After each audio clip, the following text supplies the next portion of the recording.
Have you ever seen a movie on Netflix called Open House? Don't if you haven't, but do watch The House. Let me know your thoughts below. Have you got a favorite stop motion animated film?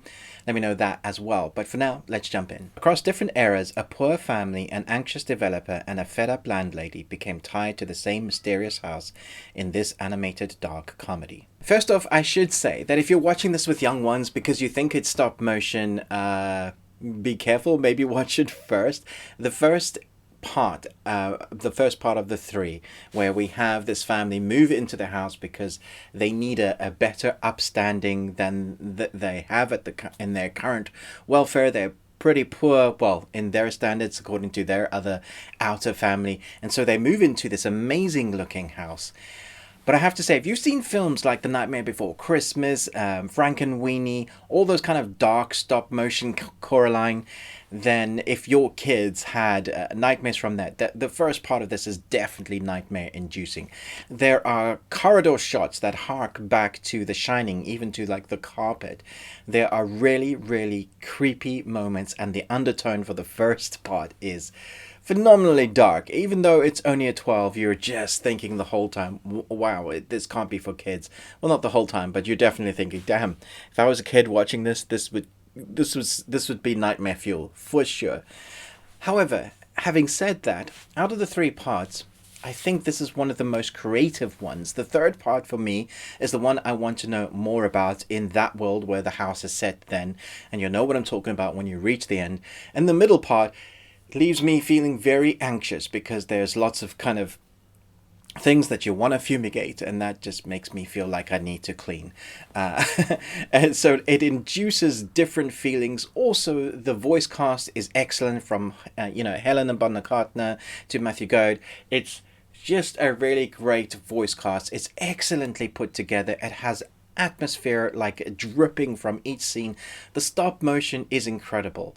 If you are one of those people that don't really enjoy stop motion, I would say definitely give this a go, because there's even like the flame is alive, but it's stop motion flame. Just the creativity, the way they do certain things within stop motion is brilliant. Also, the house itself leads itself into you thinking deeper about it. What is it about this house?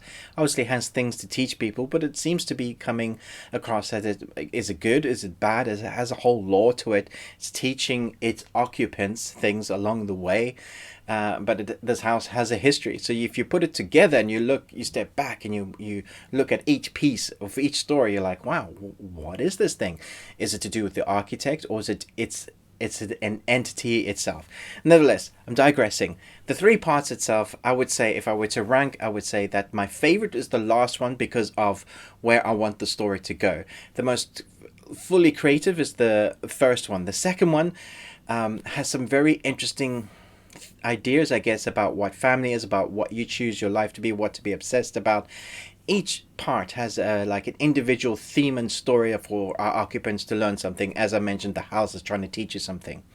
But I have to say that the thing that you want to take away from this is how many hours, just in the back of your mind, thousands of hours that the creators had to put into making the stop motion go. Just have a go maybe one day in the back of your mind, or watch a YouTube video maybe, just trying to stop motion something for 5 seconds, just one individual item, and make it look good. And then have an idea of what goes in to making this process real and making it look like you're watching a movie. When the hairs move on a doll or the eyelids twitch, understand the amount of creativity going into each of that. And then you're seeing the reflection in an eyelid, and that thing is being stop motioned or animated. That's probably the more correct term. From the lighting, which is phenomenally atmospheric, to the voice acting that I guess imbues or casts to you what the characters are going through, which is what an actor should do. But I guess sometimes I'll be like, okay, the puppeteering, the motion of the character has to match up to what the actor is trying to imbue. So obviously the actor will be reading these lines and trying to get that emotion to you, and then it comes down to the editor to really kind of get that story across, and I feel like it matches up perfectly here. It's one of the most interesting and riveting stop motion films I've seen in a long while. I'm going to give this straight up 4.5 Nicolas Cages out of 5. I don't know if it's my favorite that I've ever seen, but it's up there with creativity for like the fantastic Mr. Fox, Coraline, all of the greats. I think you will find that it's very impressive to watch. Let me know your thoughts below. Which is the creepiest one? How would you rank them?